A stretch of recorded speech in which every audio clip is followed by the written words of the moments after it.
Hi friends, another video, another benta. We sold a 1998 Cubone Koro Koro Comic promo card for 560 pesos. Which is something na hindi natin nakikita regularly sa panahon ngayon. So usually, pag single card yung nabebenta natin, bukod sa top loader, nilalagay din natin sa carton or iniipit natin sa cardboard yung card for extra layer of protection.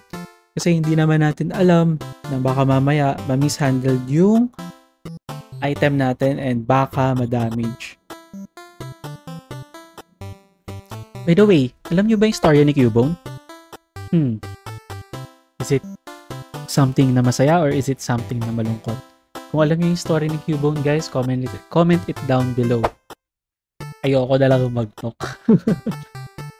By the way, last time nagpahula tayo ng Pokemon and that Pokemon is Dragonite. So in today's video, kilala nyo ba tong Pokemon na to? Kung kilala nyo siya, comment it down below. Tara, usap tayo. So I think okay na yung item natin. Thank you so much.